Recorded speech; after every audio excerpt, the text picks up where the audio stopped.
Hi, guys, and welcome to ILO on Location, the podcast, where I go on location and chat with my amazing friends, fabulous women who inspire me for so many reasons and hopefully will inspire you. I'm your host, Irene Karras-Loper, and today we are celebrating my friend, Caitriona Murphy. She's an amazing woman who has an incredible acting career all over Canada, being nominated and the recipient of multiple theater awards for her performances in such hit musicals as Cabaret, Next to Normal, Mamma Mia, Billy Elliot, Les Miserables, in both leading lady roles and supporting roles. She's a voiceover specialist, acting and singing for animation shows and TV commercials. She's in demand in front of the camera, where she most recently worked on Apple TV's hit series Schmigadoon, where she returned for season 2 after being invited back from season 1. Caitriona also has an incredible career working as a music therapist at the health facility, the Dr. Peter Center, which is a comprehensive stigma-free care center creating a better future for those living with HIV/AIDS, and is one of the world's most recognized care facilities across the country and around the globe. Caitriona is my friend and an A-list queen who you will not only enjoy this April on Schmigadoon, but you will also be enjoying her on a stage near you very soon. Wait for it. It's gonna be epic. Please enjoy my chat with Caitriona Murphy.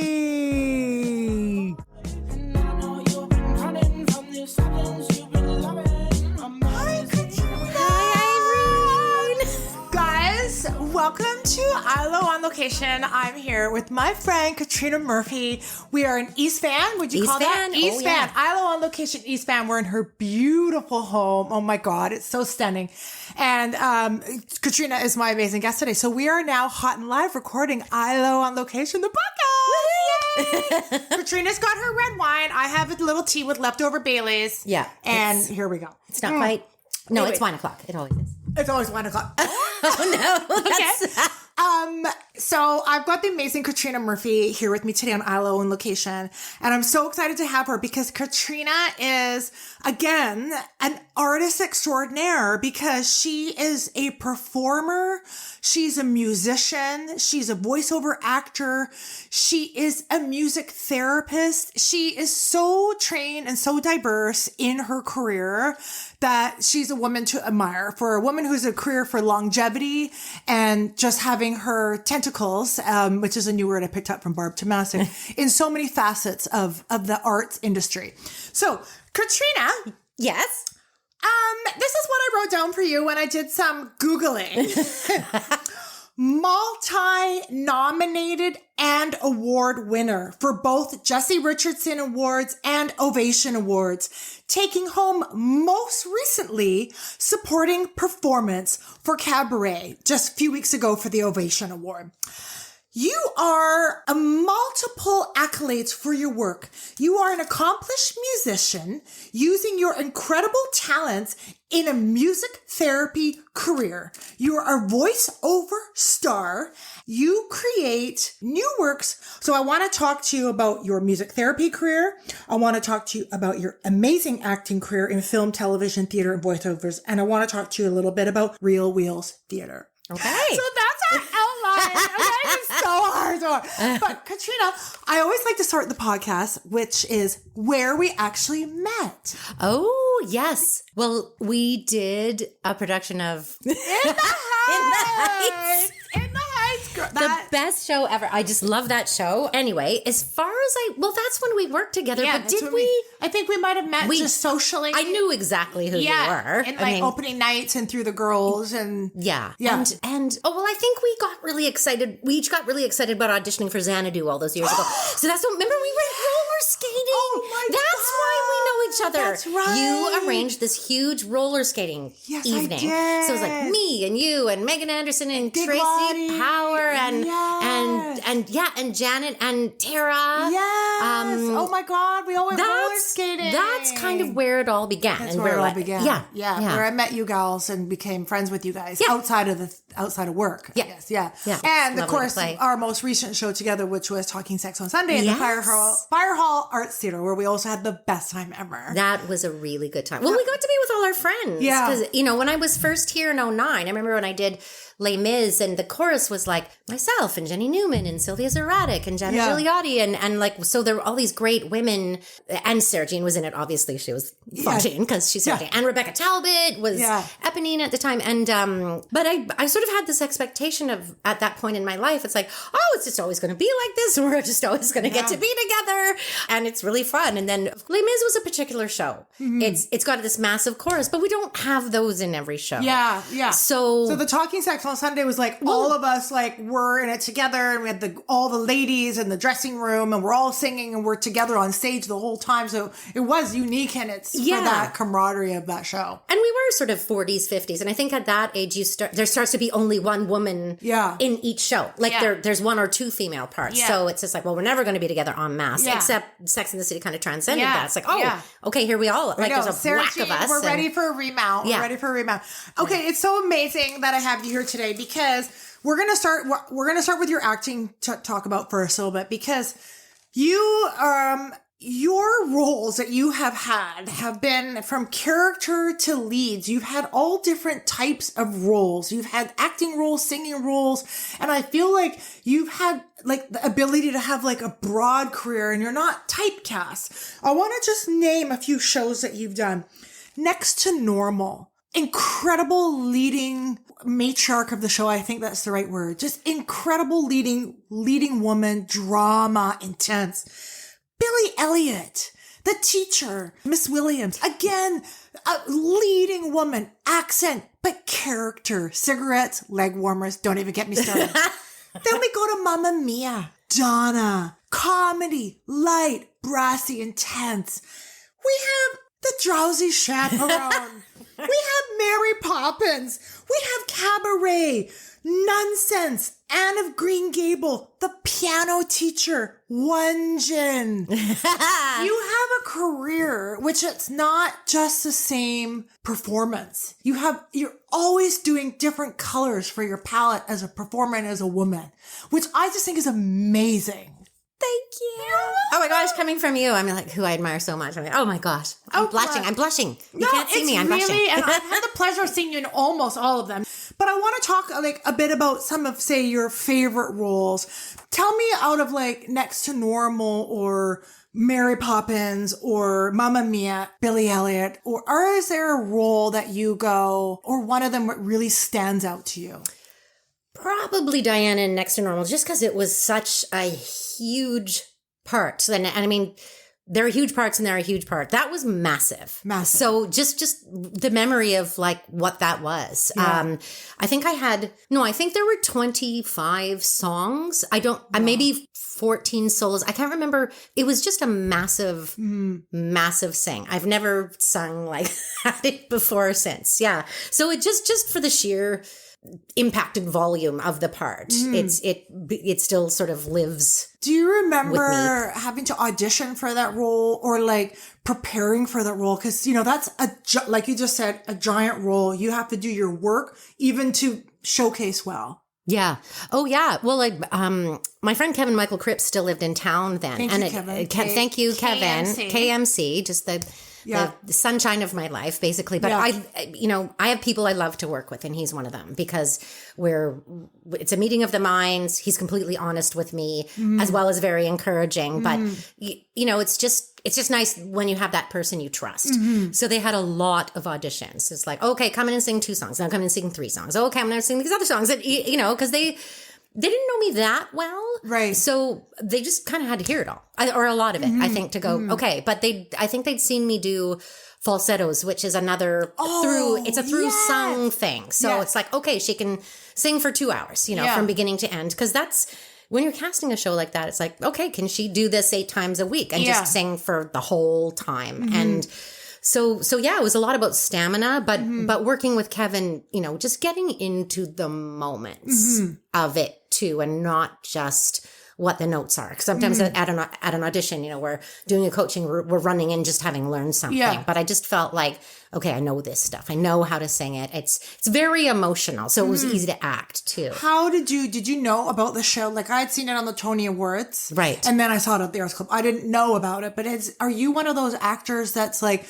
researching hit shows and thinking, oh, one day they may do this, I'm going to start learning? Because to learn all this material, I know you are a musician and that it helps. However, to act and emote in a song, you have to get it in you. So how did you know about the show? I knew very little. And it's something, I didn't really come to musicals till later in my career. I was sort of, Les Mis. When I say Les Mis, that was 2009. Yeah. I'd done some musicals in Toronto, but at the time, as a young actor, I really wanted to be a serious actor, a dramatic actress. Like that's what I wanted. So I just went further for that. And then, and then you get a bit older and, and then I realized I'm fighting my skill set. That's dumb. So why don't I do musicals? And they make so much sense to me. And then of course, once I got into them, I wouldn't say I never looked back, but I love them. I love the joy.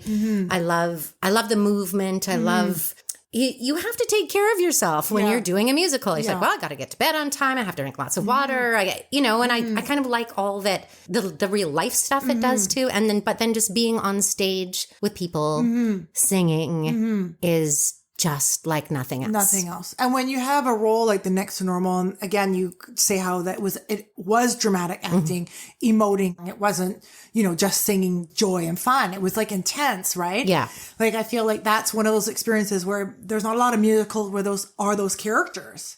Not as many. I mean, they tend to be lighter, or, the message tends, well, they tend to follow a more joyous kind of idea, because that's what they historically do. But you can do anything with music. So you can go to those places too, which is, I think that's what that show taught a lot of people. So we can do this too. We can tackle some really heavy subject matter and still actually deliver it in kind of a beautiful package for an audience to learn about this disorder, Yeah. Did you find that you had to come in for that particular show already knowing all the music and the lines? Or do you go into the show and work with the musicians and the director in the rehearsal? Because I feel like you don't get much rehearsal time. So I know for me, I have to learn everything before I go in, because harmonizing is hard for me. So if I don't know it well, I find I get, lose my confidence a little bit. Right. Yeah. Yeah. What was that? Well, I knew a lot of it by the time we actually got there. Because as I said, I worked a lot of things individually with my friend Kevin. Yeah. And then our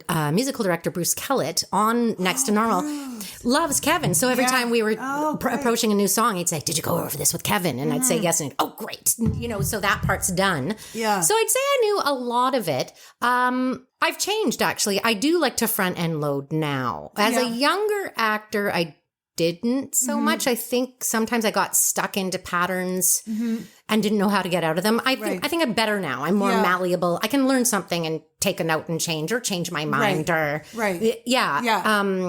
so that's more of a learning lines question. Music does come to me easily. Right.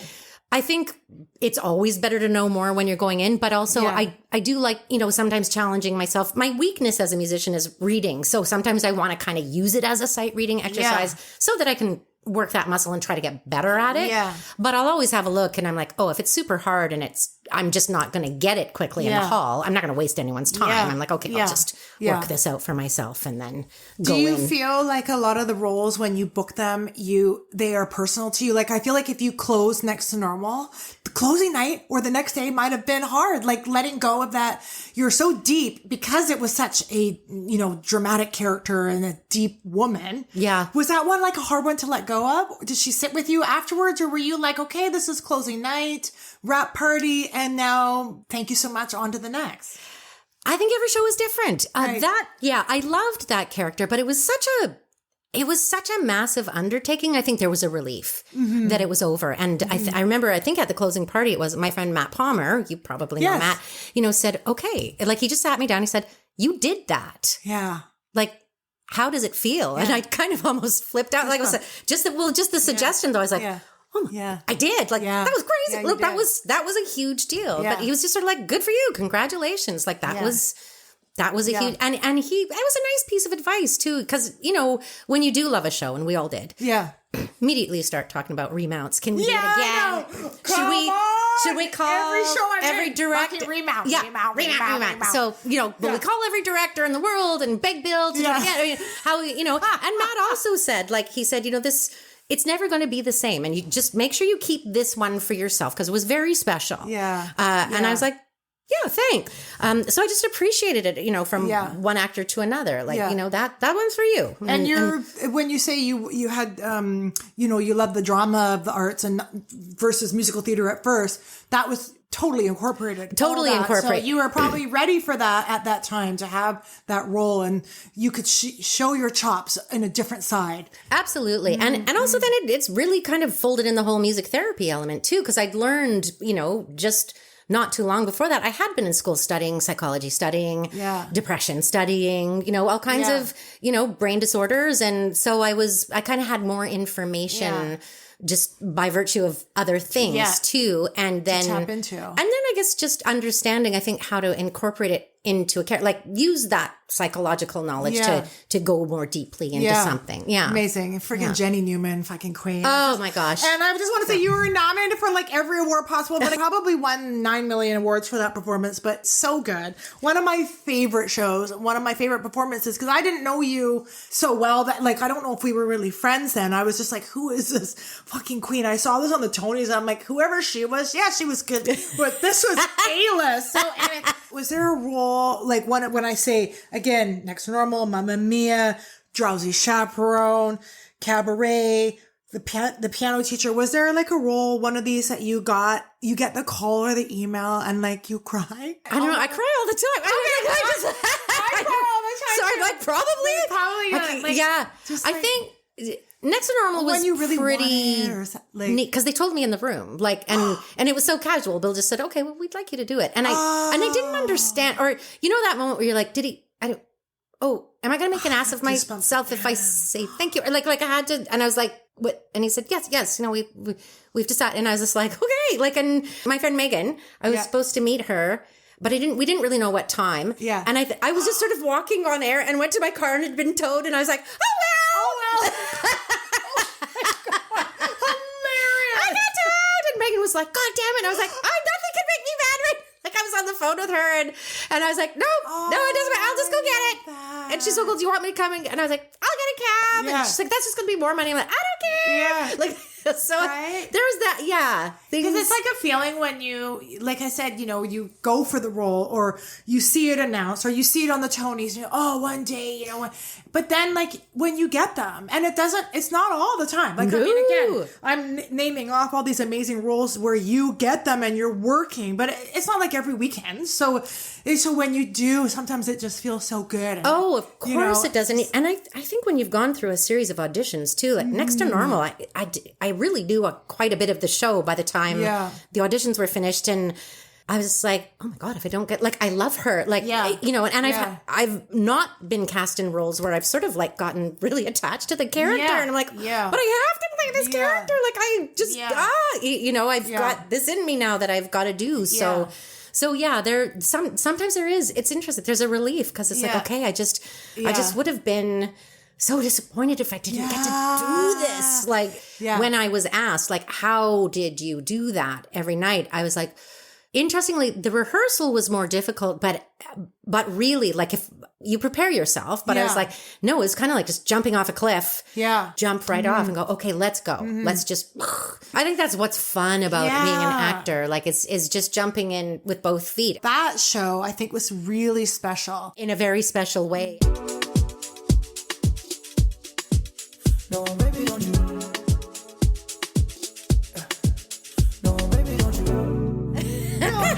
As I said, I could go on and on about Caitriona's acting career, and as her friend and co-worker when I'm lucky, it's just a joy to celebrate you today. And I look forward to watching you perform in many more show upcoming. Likewise. Yeah, likewise. Available. I want to move over to your music therapy career because I think a lot of like the younger talent and just even current talent sometimes don't realize like it is so important to have other eggs in the basket that do help you, let's say, enjoy the wins and also handle the non-wins in our performance career. Yeah. By having another avenue of a career where whether it's making money or not making money, but having something else to focus on. And you're the first person that I've ever met that even does music therapy. And I don't know anything about it, but I know like I want to learn a little bit about it and understand. So I would like to talk to you about, I believe you work at Dr. Peter's Center. It's actually very close. The Dr. Peter Center. Dr. Peter Center. Yeah. And you are a music therapist. And I believe you use violin and piano and singing and song to work with therapy. Is that correct? Yeah. And other things, but yes. Yeah, okay. I do. So tell me a little bit, how did you get into that or what made you go in that direction? Interesting story. Well, I think I was hovering around probably the age of 28, 29 and having a bit of a lull, like we all do, right? You know, it's sort of, I built my career playing very young people, like kids and teens. Yeah. Okay. So, and like, you know, well into my 20s. And then, you know, the point comes, it's like, oh, now you don't look like a teenager anymore. And you've got to sort of, you know, push into this sort of leading lady grown up category. And I was like, girl pants. I just have no idea how to do that, you know? Right. So it was just kind of like hemming and hawing. And I always played gigs. I always had stuff to do. But my dad, bless his soul, said, you know, if you want to go to university, go now and I could help you. But if, you know, I'm going to retire in this many years and I won't be able to. And it's the only other thing I'd ever really thought about. I just as a musician, I'd gone to Baycrest Hospital one day to sub for my friend playing for some residents there, elderly residents. And they said, okay, go to the K wing and report to the music therapy department. And I was like, what is that? Right. And discovered, like, you know, so working with populations who, you know, like geriatrics is a very studied, very, lots of music therapists work in geriatrics. Okay. Like it's a young profession, but we have research and, you know, lots of work in that area. So that was my first discovery. Well, I love being in that population. I love it. And I love the song repertoire. I just loved strolling around, playing music, talking to people and, you know, and it was therapeutic. And I was like, wow. So that's when I was like, okay, Dad, I'm going to do it. I'm going to be a music therapist. Amazing. Yeah. And that was where you had to get qualified at a school, university, or is it a program? Yeah. I graduated from Cap University. Okay. But I started, because I needed a couple of years of music, I started at Humber College in Toronto. Okay. And I actually did a jazz diploma there. Oh. Yeah. Around that time, it was just kind of I don't want to get too much into music, but as a violinist, as a singer, I'm a very melodic person. Okay. That's where my brain lives. Yeah. And I remember played in bands for years and this and that. And I was like, I just don't know about structure and chords and progressions and kind of how it works. But I was like, I just need to really tackle that. Right. So I did. So I actually went to school for about 6 years. Like in the end, it was a lot. It wasn't all necessary. But I did it. Right. And then, you know, eventually I moved out here and graduated from Cap U. Amazing. Yeah. And I interned. We do a massive internship. We do 1,000 hours. And it's big.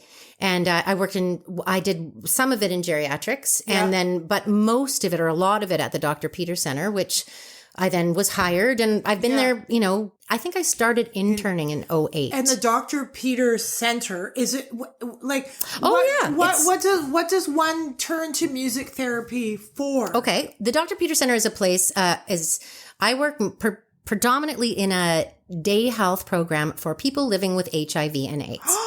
God bless. That's what it is. So it's a little, as I say, the geriatrics, very studied, very, there's much more knowledge in that area. Also people living with autism. That's one of the other big groups. And in school, one of my teachers said, I hope some of you will go into mental health and addiction because it's the poor cousin in music therapy. So of course I was like, oh, me! Oh my God. And so yeah, I've sort of never turned back. So I've been there for 15 years now. So the whole time I've been acting, I've also had this position. So from the early part of my career where I was always worried about money and the next gig and stuff like that, I'm like, but I'm in the more grown up in the last 15 years. It's like, okay, I can't do theater every single second. Yes. My job sure facilitates almost everything I do. I will say that. But I'm like, okay, I have a career. I have income. I have, just something else. Because, and I mean, where you're doing amazing work. Well, thanks. Yeah, I do believe I'm doing amazing work. And it's interesting because it's therapy. It's other people. It's very marginalized people. So I find one thing is all about me and one thing is all about other people. And I find I can kind of... There's a nice balance. It's a wonderful balance. You're giving yourself, let's say in the therapy side, perhaps some days are more emotional than others. Perhaps some days are more challenging than others. And then you can have a release in a musical theater show. Balance that day to day. Absolutely. No, I'm the envy of my colleagues there because I get to go and come back. And when I say that, I should, I have a casual position now after, I couldn't maintain a permanent position even for a couple of days, but I have a casual position. So they don't owe me anything. I don't have benefits. Yes. But that's the relationship. I don't owe them anything either. Right. So I can go away for 6 months, and it's okay. Cause there are a lot, we have a big casual staff and all of us work. It's not just me. So, and there are a host of great practitioners there regularly as well. So it just means that our clients are, we call them participants at our facility. They're looked after. Yeah. Whereas if I had, say, a private practice or something, I couldn't just, couldn't just disappear.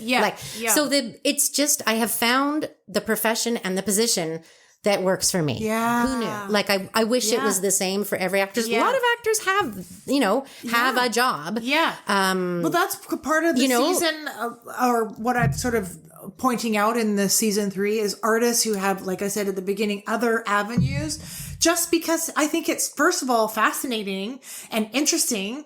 And also I think it just really helps one in a career where you don't have security and you don't know what's coming next. And a lot of the times you don't get the job. So it's so important to have something else. Emotionally, you're better to walk into an audition ready to do your work than walking in just desperate because you can't pay your rent. Yeah. Do you know what? It's just, you're not in a good place to try to get a job, but that's where so many people are all the time. And it just makes it much harder. It makes it harder. Yeah. And with music therapy, when you talk about the Dr. Peter Center is particularly HIV AIDS related, is music therapy also, and autism you have mentioned, is it used for other things? Sure. It just has a huge umbrella, that it can cover. It's used a lot in palliative care as well.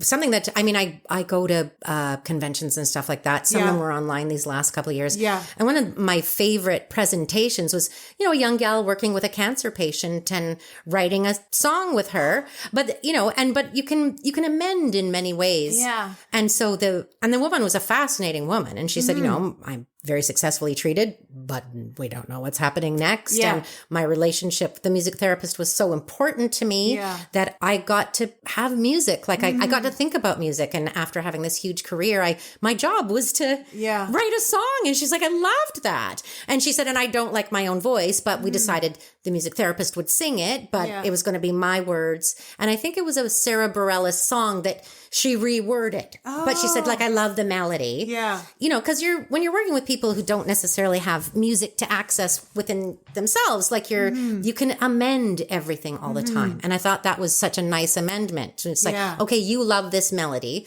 Let's write a personal lyric for you. And then someone else can sing it. Yeah. And often those are legacy projects too. If someone does pass, then they've got that to leave for their family. Yeah. It's something I did with my heart, something that might not have been necessarily that I would do normally. Yeah. But she, this woman, as I say, in her cancer treatment, it was so wonderful for her, like to approach music, to have music, to hear music, to talk about music and experience it. That's special. So back to my population, you know, I'm HIV, like I have a lot of IV drug users. That's a big part of the population. So as you can imagine, very marginalized people, lots of people who were in foster care. They've been in the system for years. They don't want to talk. Yeah. They don't want to talk. Yeah. You know? Yeah. You know, and I'm like, no problem. Okay. Like, we don't have to talk about anything, you know, but but we can experience music together. Some people play and we can play together. Some people, lots of people I've found have poems and writings that, you know, over the years that they might want to set to music. So I've, you know, put soundscapes to someone's stories once. So he read his stories and then we sat and I was like, okay, what do you want here? And you know, okay, about how some water and how about a duck? Like, you know, or just if it was funny, like some, you know, some of them were, some of them weren't. And we made an album of just his writings from his life. Some were more poetic, some were more story-like. So it's very, in my population, it's a very individual. And also, we are always trying to create community. That's our big goal. Amazing. Because we, you know, well, we have various populations and they don't, you know, we have lots of, you know, Aboriginal women who are very afraid of being around men and rightly so. I won't go, you know, but then there's the gay population, the drug using population. They don't all go together necessarily. Right. So then, yes, we want like group programs, like open jams, like karaoke, where you have to support people. Yeah. You know, you, like if someone's going to sing a song, like we all know that takes some guts, right? So that's when people can just not think about, oh, there's that person I don't like. It's like, oh, that person really has a nice voice, or they sang that song really well, or we don't always want to use qualitative language, obviously, but just that there's an opportunity for people, again, to like, here's a part of me. I don't have anywhere else to do this. Yeah, except here. And interestingly, there are other people in the same boat. Yeah. So we can, you know, create groups and hopefully create some harmony in the space, in the center. God, of course you do. Yeah. I'm sure your job is as challenging on days, but also super rewarding, because that would be like special, I think, to be able to say you help that person. Absolutely. Yeah. You know, absolutely. Oh my God, God bless Dr. Peters. No, read about him. It's a fascinating legacy. No, it's interesting because it's like, you know, what drew you to the career, and like you said, you had an opportunity to go back to school and and you were drawn to it for whatever reason earlier and pursued it, and now it's a partnership in your career and in your life. So as a musician, with all your, you know, theory and understanding and notes and everything, and then I hear you talking about lyrics and putting these two together for some of your patients and doing an album for some of your patients. Is there a writing songs? Is there a Caitriona Murphy album show? Like, you know, it's funny you should ask. Like, I have done it. It's easier for me when it's facilitating someone else. Like, and then I can go, let's do this. You know, do you want it fast or slow, or happy or sad? And it comes together. I can do it. It's not. I find it hard. Like I find it kind of like torture when there's a blank page and a paycheck in my hand and I have to produce something. I'm just like, it's just kind of not me, or fair enough. Yeah. I find it very safe, the live thing where you do it. Yes. And it's over. I'm better with a script. I always say that. People think, you can tell a funny story at a dinner party or get up and speak in front of, I'm better with lines. Like, I'm not necessarily coming up with it myself. So, exactly. Yeah, I can understand that. Yeah. And just someone else being a little more in charge. I don't. Not quite where I want to be. I'd rather just know someone else was the heavy and then I can do a whole bunch of other stuff. I have lots of skills. I'll do a whole bunch of stuff. But I think that's cool though, if someone is listening and let's say has a poem or a short story or a thought or wants to leave a legacy for a loved one, or I don't know, could even reach out to you to do a session, nothing to do with necessarily music therapy, but to implement your skill set as a music therapist and create something special for themselves or a loved one. Oh, why not? Of course. Write a song. I love facilitating that. It's good, you know, and of course. Amazing. Yeah. Oh, so thank you for that. Thank you for sharing that. I find that so interesting. And perhaps somebody else who's starting in the career might be, wow, I didn't even know that career existed. And sometimes people don't know great careers to partner with performing. And it's out there for you. Your perfect career is out there for you. And yeah, I feel very fortunate that I found a good complementary career. Like, I've never once woken up and thought, oh, I don't want to go in. Yeah. And it's not that I go in every day. Yeah. But it's just when you do. When I do, I'm all there. Like I'm all in. Yeah. You know? Yeah. Amazing. No, baby, don't you? No, baby, don't you? Guys, since I don't have any sponsors, I thought I would use this opportunity to bring awareness to a cause that's close to my heart: mental health. Do you battle depression or suffer from mental health? Are you looking for help or to help? Then let me share with you 2 great websites full of resources and information for whatever your needs are, for yourself or for someone you care about. CallTimeMentalHealth.com is created by BC's motion picture industry unions, and healthlinkbc.ca/mental health, part of our BC medical system. No matter who you are or how you're feeling, you're not alone, and there is help out there. CallTimeMentalHealth.com and healthlinkbc.ca/mental health. No, baby, don't you? No, baby, don't you? I want to ask you just a little bit about your Real Wheels. Oh yeah, Real Wheels. I've only done one show with Real Wheels. Okay, well, just tell me, because when you and I were working on Talking Sex on Sunday, and you were, we were in the green room, on a break. You were working on pitching or putting together a portfolio or a plan for Real Wheels, and it was a company I hadn't heard of. And I just thought maybe you could talk about it, because if I'm correct, they are a theater that integrates disabilities on and off the stage. Absolutely, they do. They've been around for years. I wish I knew in this moment how long. Mm-hmm. But I was paired with our dramaturg, Sean McDonald, from Talking Sex. Yeah, it was he and I. So he was the director and, script developer, and I did the music, because they'd done things with music, but they wanted, it wasn't a musical, but they wanted to have that element. They do great shows, and just all these fantastic actors living with disabilities in different combinations. They've done a lot of shows together. That was an incredible experience. It was all pandemic. It was all online, which is really crappy, because the folks we were working with, they were like, it's not like we have a whole bunch of activities. Like, this was something we were really looking forward to come together and do, of course. But we put up a great show in the end. Like some of the gals did a version of Cell Block Tango. It was called, was it called the Disability Tango? God, amazing. It was hilarious. They were great. And some very personal stories that, again, I did it with my friend David Marr helped me actually with a really nice soundscape for a fella who it was about his heart, like, because he's got, a congenital heart disease, I think, and just, his story about his heart that's different from other people's. There were just some beautiful pieces in it. And Sean McDonald really did a great job, scripting it. And I believe he's gone on to work with the company some more, like as a mentor and a teacher. Yeah. But they're a local Vancouver company. Yeah, and I thought it was so kind of cool that you were doing that and just offering your skill set, but also a different company you never even heard of. Oh, I had never heard of. I really did have my therapist hat on a lot of the time. Yeah.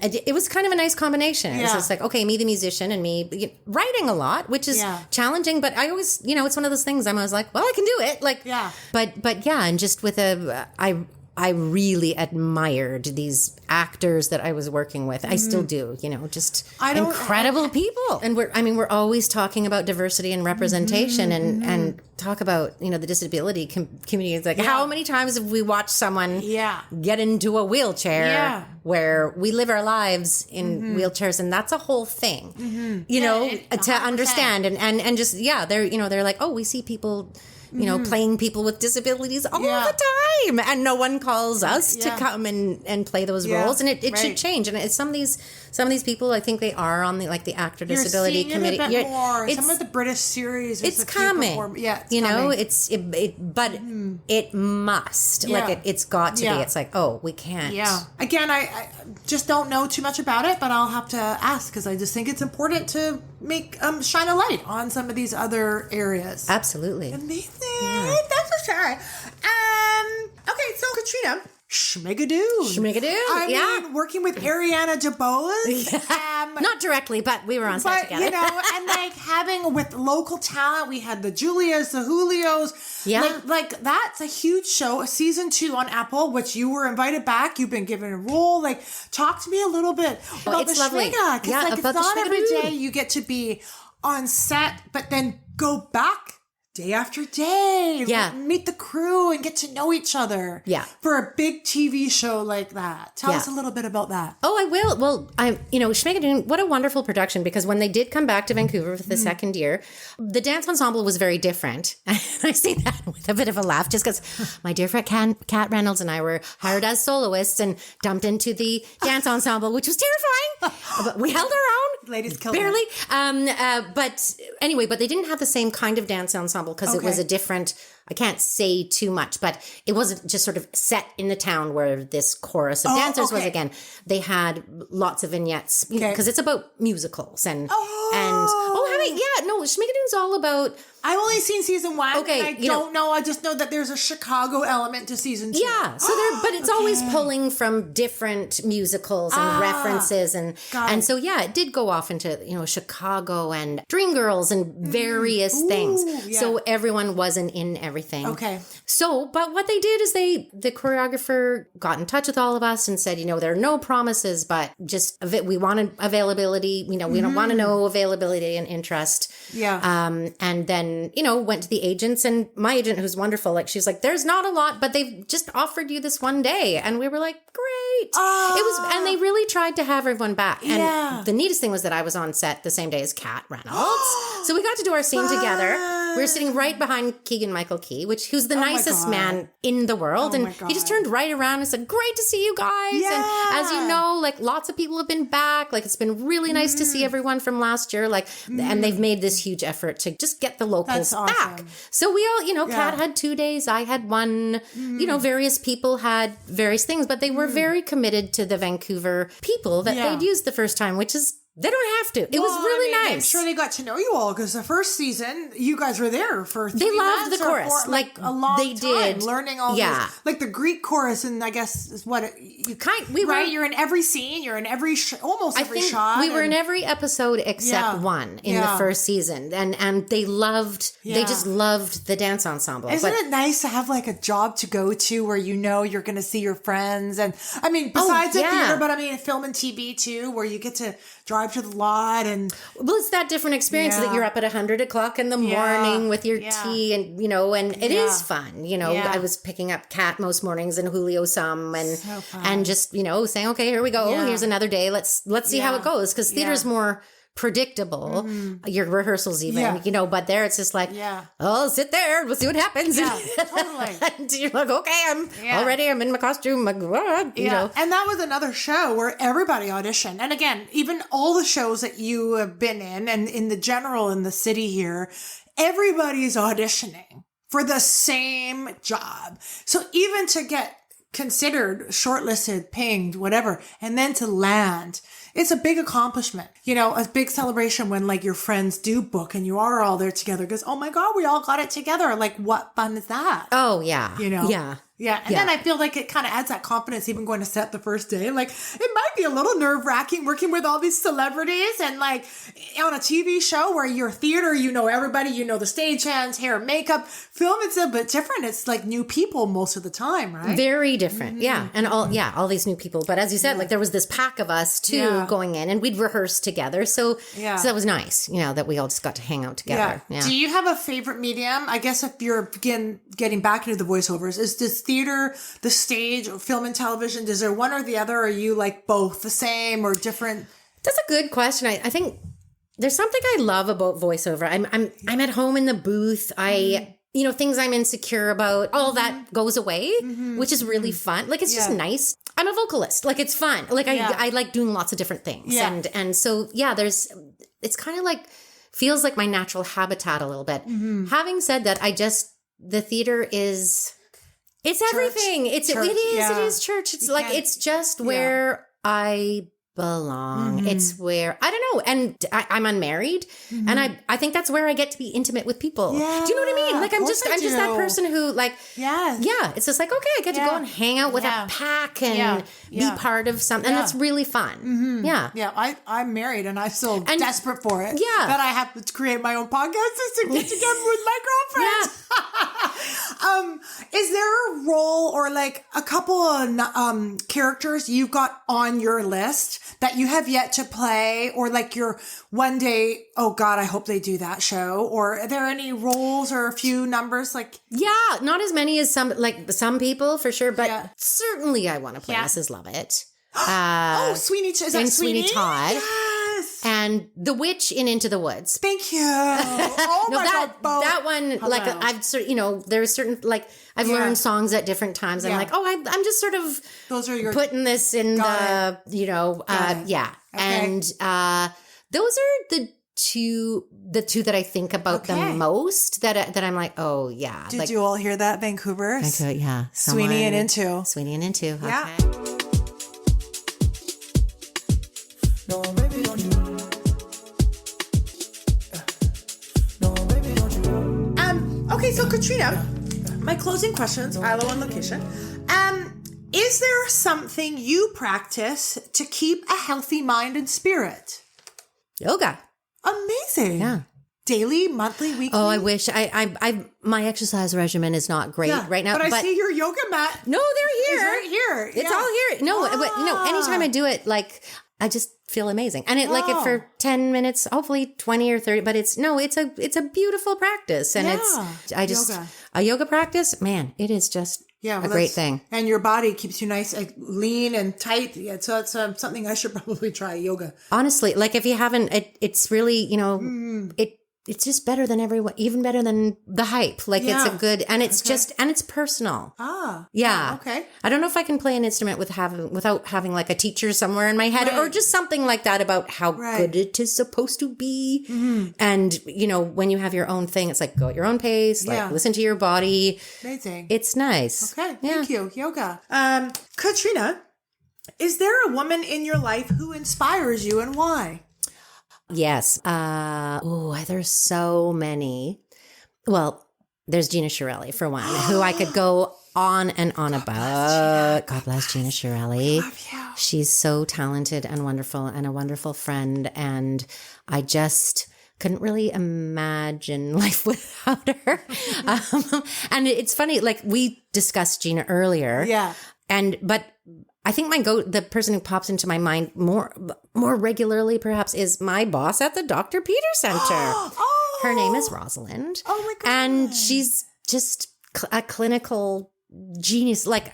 She's amazing at what she does. Wow. And being around and she knows like the things she knows I have no idea. Like her knowledge just goes way beyond anything that I'm capable of. But I just a person who is exemplary at their job and includes you in it. Nice. Yeah. And shares their knowledge and tries to make you better at what you're doing and is always in support of you doing that is incredible. And actually, as I hear myself say that, I'm like, well, that's what I love about Gina too. Like she shares her gifts with me. She is just exemplary at what she does. And I don't know. I think I've just always aspired to be good at what I do. Like a good day's work is kind of all I need. And I'm a pretty happy camper. That's amazing. Yeah. Well, it's funny. I was like, oh, well, and I guess I just sort of answered from my two careers too. I'm like, okay, yeah. Your acting and your music therapy. Yeah. Amazing. Bless. Love it. Caitriona, final question. Yes. If someone young was listening today and they wanted to pursue a career in the arts, what advice would you give them? I would say work your butt off, get to the nearest community theater and just introduce yourself, to talk to everyone there, tell them what you want to do, try everything.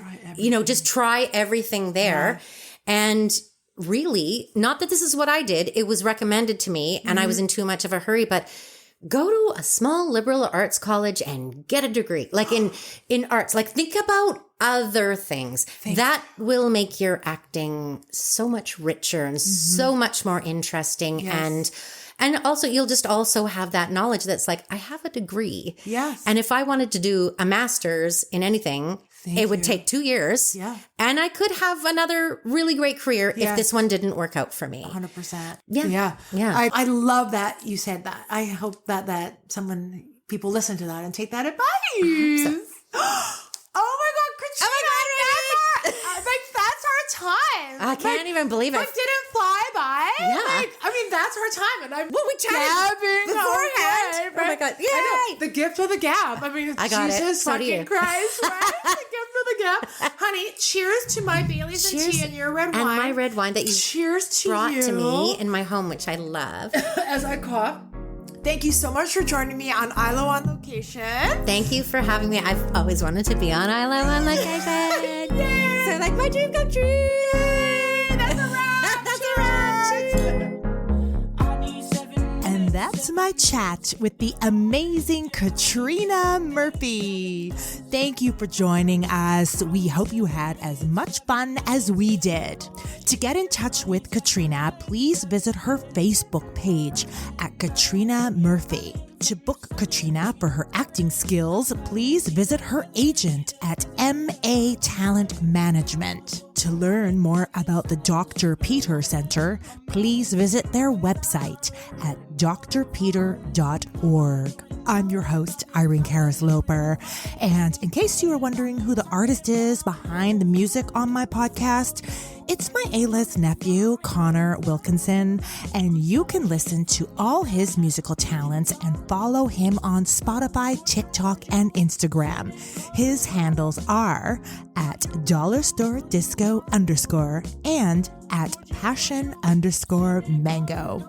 Join me again next time as I go on location and celebrate another one of my amazing friends.